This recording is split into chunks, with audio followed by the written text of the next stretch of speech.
Hello, everyone. Welcome back. I am Christine Dixon of The Ordinary Sacred, and today I'm going to give you another really valuable example from Martha Sweezy's Internal Family Systems Therapy for Shame and Guilt. And this one is called Olympia the Plague. And in the examples now, in the part of the book, this is on page 206, Martha's giving examples of actually going to exiles and helping them and unburden them. So this says Olympia was a gender fluid 24-year-old single Greek American. They came to IFS therapy after being in and out of various kinds of therapy since childhood. Their parents had separated when they were in infancy, and they had grown up a single child with a fragile mother who alternated between declaring that Olympia was her best friend and raging at her. As you can imagine, very, very difficult for a child to understand. It's actually more difficult when things are inconsistent and the child cannot predict whether they're going to be loved or hated in any given day. So yeah, I'm feeling empathy and compassion for Olympia here.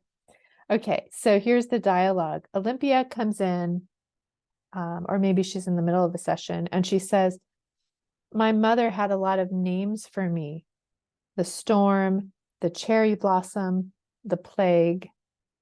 Martha says, "What do you make of that?"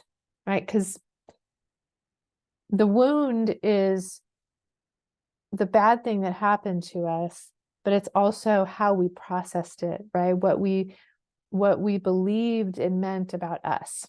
So Martha asks, "What did you make of that?" And Olympia says, "I was her mood. Cherry blossom was popular, but the storm could break through. Not pretty. The plague, that was the real me. That's what Betty thought of having a child." I'm assuming her mother's name is Betty. So she's saying that's what Betty thought of having a child, that she was a plague. So Martha says, "Can we help that child?" Olympia says, "Yes." And Martha says, "Can you see the child? This one that's called the plague?" Olympia says, "Yes, she's under a blanket." But she says, "Don't touch. The blanket is poison. She wants me to light a fire so that she can get warm." Martha allows there to be a long pause. In IFS therapy, as a practitioner, it's really important to be okay with just sitting and waiting and allowing the person, knowing that there's something going on inside of them and that they'll let you know if they need direction. And at this point, I also want to note, at this point in this session or in this therapy, it sounds like Olympia's self is present and they were able to go straight to the child, right? So I imagine they had done a lot of work getting permission from protective parts, and Olympia was in self, and that's why she's able to go in, and Martha's just kind of standing back and letting her do that. So after a long pause, Martha says, "What's happening now?" And Olympia says, "I was standing in the wrong place. A hand moved me behind her so that she could get closer to the fire without being seen." And Martha asks curiously, "Is she still under the blanket?" Olympia says, "Yes." Often when parts are covered in that way, it means that they hold shame. The word shame actually means to cover, right? And so when parts appear covered, whether they're huddled and covering themselves or under a blanket, hiding in some way, usually indicates shame. It can also indicate fear. They don't want to come out. Olympia says, "Yes, she's still under the blanket." And Martha says, "What needs to happen?" Again, this is a way of Martha passing the baton to Olympia's self. I'm not going to tell you what to do with her. Yourself knows, yourself innately feels this very loving impulse. So she asks her what needs to happen. Olympia says, "She says that she's covered with sores and she doesn't want to infect me." And Martha says, "Would she like your help?" Olympia says she wonders if I can stand to see her. So this is kind of a confirmation that she feels shameful. Yeah. And so Martha says, what do you say to her? Olympia says, I have an elixir for the poison, and we can burn the blanket. And then there's a pause. It sounds like she's doing this work inside with the part. And she says, so we burned the blanket and we drank the elixir. It's so wonderful as a practitioner when you hand the baton to the person's self, and because the self is very creative and is not afraid of anything on the inside, and it can kind of creatively come up with these solutions of unburdening and, meeting the concerns. Here's an elixir. We will be immune to the poison. Let's burn the blanket. All will be okay. And so Martha says, how is she doing now? Olympia said, she's going to sleep on my lap in front of the fire.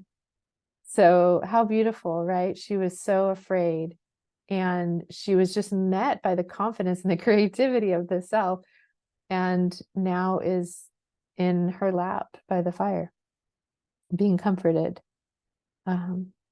So she's going into a deep sleep. And Martha says, does she have any other burdens, Olympia? Olympia says, I'll ask her when she wakes up. I love that answer because, again, the self has no agenda, no desire to change apart from where it is or what it's doing now. It has no urgency. The self is very patient, right? It's like, oh, she's sleeping. We have all the time in the world. I'll ask her when she gets up. And Martha's last note is, because Olympia's protectors were ready to get help, this session went forward without a hitch, and the exile was able to unburden. That might not be all of her burdens. Time will tell. Sometimes an unburdening happens sooner than one might expect, and sometimes it takes a long time. This is true. In any case, don't let your expectations get in the way of meeting your client's needs. Stay experience near. Oh, I love that word. It really just means be present, right? But it's such a descriptive word, because when a therapist or anybody who's listening to another person is attuned to them, we use this word, being attuned, it really just means we're fully present with the person. And I like this term, experience near, because if we have any kind of agenda or plan, it's held with an open hand.